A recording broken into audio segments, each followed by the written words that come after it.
Over the next few days, we're going to be looking at some topics to help prepare you for geometry next year. There's some things that aren't part of the algebra topics anymore, but we kind of expect you to know them or at least have been exposed to them going into geometry, so we don't want you to start off confused next year. So these three topics that we're covering over the next 3 days are going to help you to get a head start and not be behind when you're starting geometry. The first one is called Rationalizing Denominators. So hopefully parts of those words sound familiar to you. Rational, you should be familiar with rational and irrational things, and denominators is the bottom part of a fraction. So this is one of the annoying math conventions that we just have to follow. So for example, when you have the number 8 over 6 as a solution, we don't accept that. We say that that fraction has to be simplified and that you have to convert that into 4 over 3 by dividing the numerator and denominator by 2. Similarly, when you have square root of 27, we don't let you leave that as an answer because it's not, again, simplified. So square root of 27 we can simplify as 3 times the square root of 3. So you're familiar with these ideas about things that kind of need to be simplified or changed in order to be an acceptable final answer. And this is another one of those. And it deals with something you may have seen when we were working with simplifying radicals, but we didn't fully explain at the time. So if you ended up with an answer that was something like 2 over the square root of 3, we just said that's fine, that's your answer. But technically, in Geometry Algebra 2 and beyond, this is not considered a fully simplified final answer. We can never leave an irrational number, so irrational, in the denominator. So we need a way to change this answer. We don't want to make it a different number. We just want to rewrite it in a format that no longer has an irrational number in the denominator. And there's a really simple method that we do that for a problem like this. So if I have 2 divided by the square root of 3, well, remember that this is like 3 to the 1/2 power. So the idea is we need to multiply it by whatever will bring it up to a full power, like a number, like a first power. So if you recall from our laws of exponents, if I multiply that by 3 to the 1/2, then I add the exponents together and I get just 3 to the first power. So whatever the irrational number is, you're going to have some fractional exponent, and we're basically trying to multiply by whatever makes it a nice whole exponent of 1. For a square root, it's really simple. We multiply by the square root of the number again, because if I multiply the square root of 3 times the square root of 3, like is shown here, I get just a regular 3. But if I don't want to change the number, I can't just multiply the bottom by square root of 3.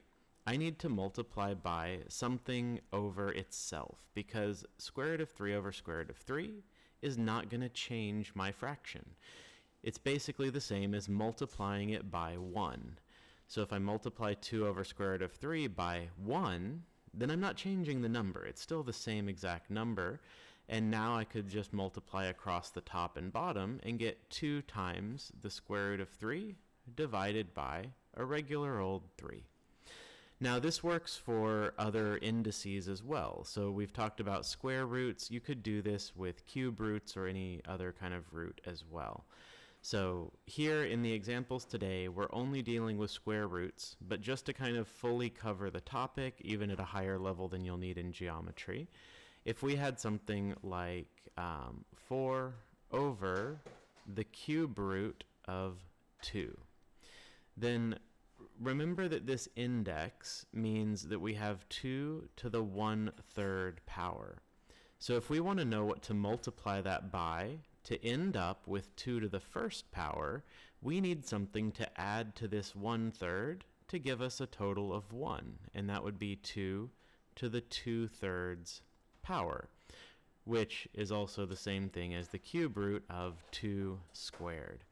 So we could deal with this one by multiplying by the cube root of 4, or 2 squared, over the cube root of 2 squared. And that would give us 4 times the cube root of 4 divided by just a regular old 2, because we made a full 2 there. And then we could simplify that. We could simplify this 4 over 2 and just get 2 times the cube root of 4, and that would be our final answer. There's an even more complex situation if we had something like 2 over x minus root 3. That you'll deal with in Algebra 2. So there's a way to rationalize things even when there's pluses and minuses in the denominator, but you don't need to deal with that quite yet. So we're going to focus right here for today on dealing with square roots in the denominator. I just wanted you to know that you can deal with a lot of things and extend this, and you'll learn how to do more complex problems with it as you go forward in math. So let's look at our example problems for today. I'll do a few of them with you, and then you can try the rest on your own. So there's an example here. They start with 1 over root 2, multiply by root 2 over root 2, which gives us root 2 over root 4. Then root 4 is 2. I typically skip this step because when we multiply a square root by itself, it just becomes the regular number. So I tend to skip from here straight to here. So in the work that I'm doing to show you the examples, I'll probably skip over this step, but you're welcome to write it if you would like. So we have 2 divided by square root of 3. So we know that to make this a whole 3, we're going to multiply by square root of 3 over square root of 3. Across the top, that gives us 2 root 3, and on bottom, that gives us 3, just like we saw in the example over to the right. Similarly, this one we have 1 over root 7, so we'll multiply by root 7 over root 7. That gives us the square root of 7 over a regular old 7.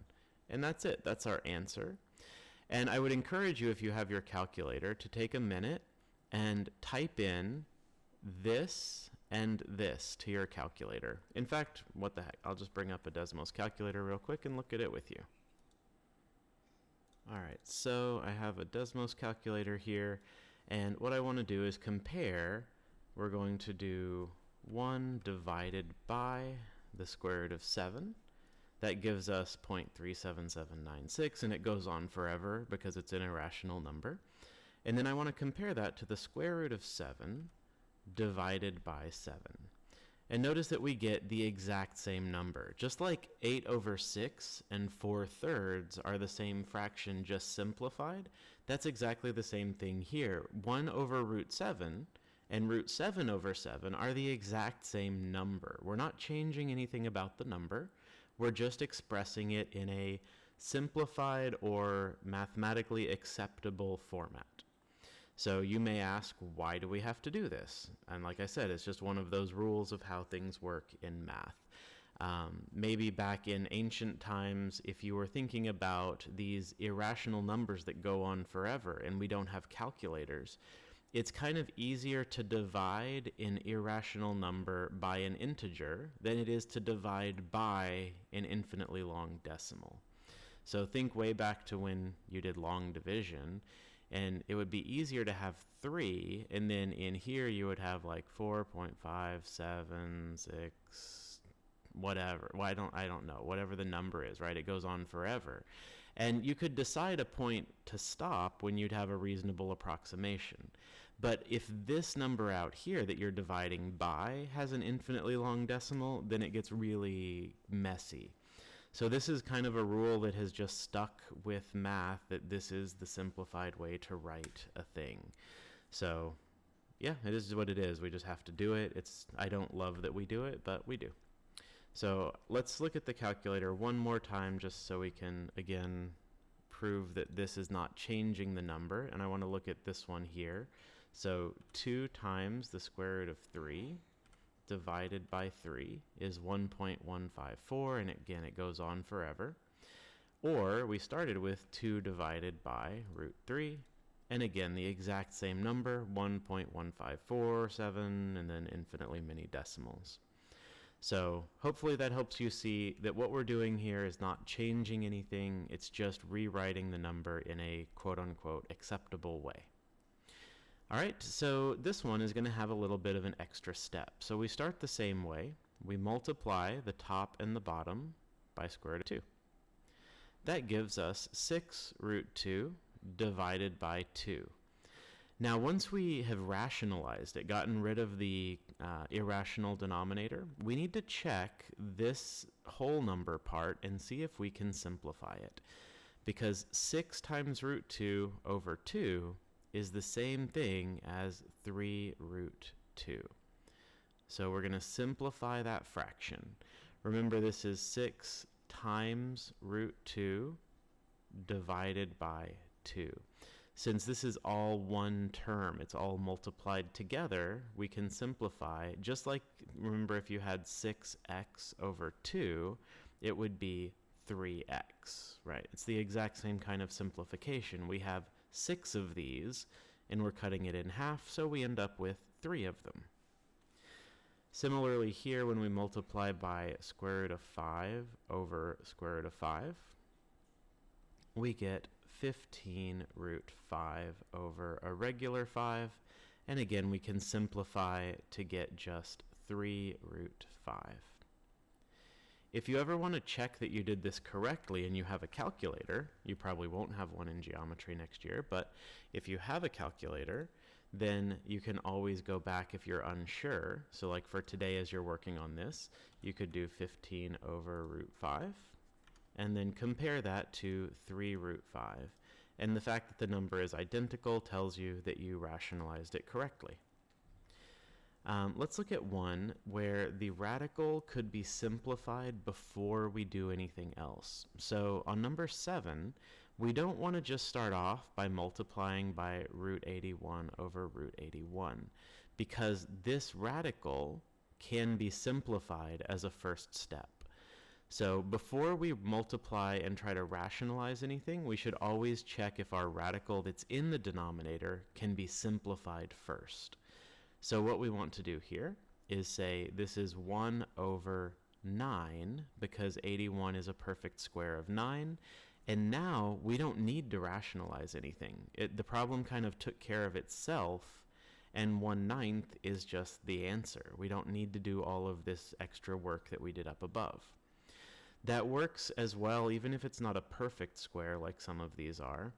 So for example, 1 over root 12.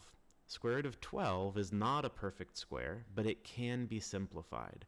So instead of multiplying by root 12 over root 12 as the first step, we want to simplify this radical first.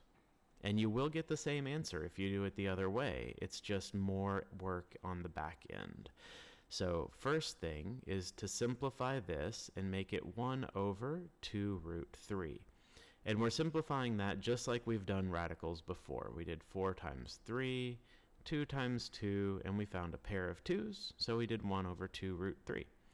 And now when we rationalize, we're just multiplying by root 3 over root 3 instead of root 12 over root 12. Anytime you can work with smaller numbers, it's going to be better. So we end up with square root of 3 over 2 times 3, right? So 2 times 3, because the root 3 times root 3 becomes a regular 3. So our final answer there is square root of 3 over 6, and that's it. We don't have to simplify anything at the end because we took care of simplifying it at the start. So that kind of covers all of the problems that you're going to see here. There's just practice with varying versions of it. So I'll leave you to try out the rest of those on your own, and there will be a key on Canvas if you need help with it.